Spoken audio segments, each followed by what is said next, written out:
میری ملاقات رسول اللہ سے ہوئی۔ اس وقت میں جنبی تھا۔ آپ نے میرا ہاتھ پکڑ لیا اور میں آپ کے ساتھ چلنے لگا۔ آخر آپ ایک جگہ بیٹھ گئے اور میں آہستہ سے اپنے گھر آیا اور غسل کر کے حاضر خدمت ہوا۔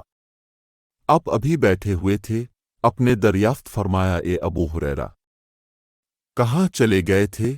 میں نے واقعہ بیان کیا تو آپ نے فرمایا، سبحان اللہ، مومن تو نجس نہیں ہوتا۔ کہا میں نے عائشہ رضی اللہ عنہا سے پوچھا کہ کیا نبی کریم جنابت کی حالت میں گھر میں سوتے تھے؟ کہا ہاں، لیکن وضو کر لیتے تھے۔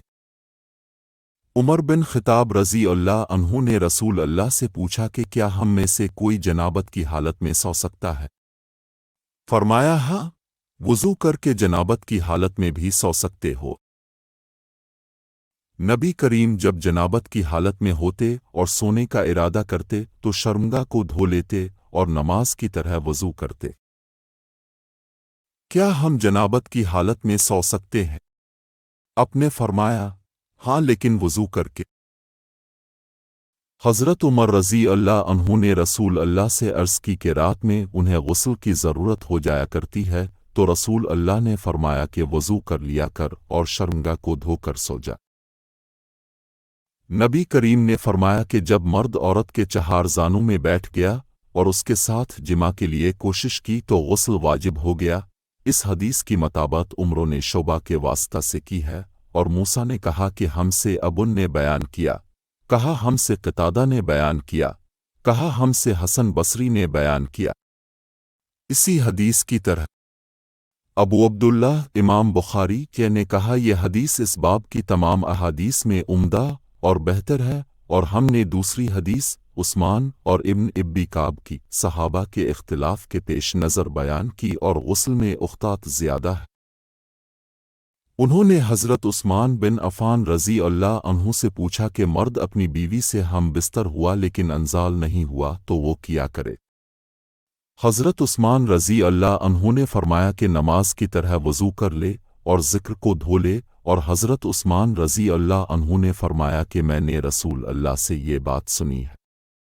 میں نے اس کے متعلق علی بن ابی طالب، زبیر بن العوام، طلحہ بن عبید اللہ، ابی بن کعب رضی اللہ عنہم سے پوچھا تو انہوں نے بھی یہی فرمایا۔ یحییٰ نے کہا اور ابو سلمہ نے مجھے بتایا کہ انہیں عروہ بن زبیر نے خبر دی، انہیں ابو ایوب رضی اللہ عنہ نے کہ یہ بات انہوں نے رسول اللہ سے سنی تھی۔ انہوں نے پوچھا، یا رسول اللہ، جب مرد عورت سے جمع کرے اور انزال نہ ہو تو کیا کرے؟ آپ نے فرمایا، عورت سے جو کچھ اسے لگ گیا اسے دھو لے، پھر وضو کرے اور نماز پڑھے۔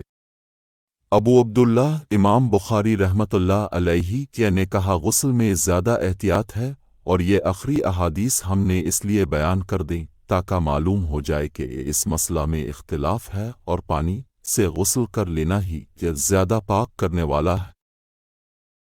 ہم حج کے ارادہ سے نکلے۔ جب ہم مقام صرف میں پہنچے تو میں حائضہ ہو گئی اور اس رنج میں رونے لگی کہ رسول اللہ تشریف لائے۔ اپنے پوچھا، تمہیں کیا ہو گیا؟ کیا حائضہ ہو گئی ہو؟ میں نے کہا ہاں۔ آپ نے فرمایا کہ یہ ایک ایسی چیز ہے جس کو اللہ تعالیٰ نے آدم کی بیٹیوں کے لیے لکھ دیا ہے، اس لیے تم بھی حج کے افعال پورے کر لو، البتہ بیت اللہ کا طواف نہ کرنا۔ حضرت عائشہ رضی اللہ عنہا نے فرمایا کہ رسول کریم نے اپنی بیویوں کی طرف سے گائے کی قربانی کی۔ صرف ایک مقام مکہ سے 6-7 میل کے فاصلہ پر ہے۔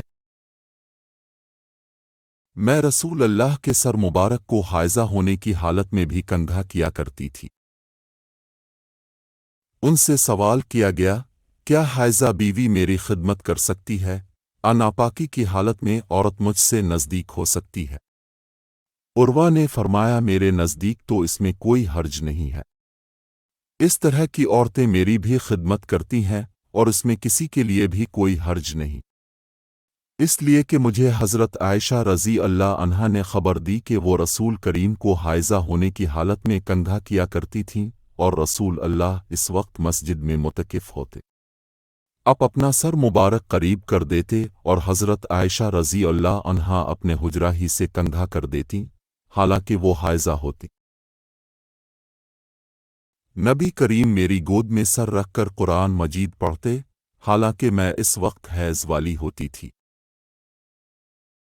میں نبی کریم کے ساتھ ایک چادر میں لیٹی ہوئی تھی، اتنے میں مجھے حیض آ گیا، اس لیے میں آہستہ سے باہر نکل آئی اور اپنے حیض کے کپڑے پہن لیے۔ حضور نے پوچھا کیا تمہیں نفاس آ گیا ہے؟ میں نے عرض کیا ہاں۔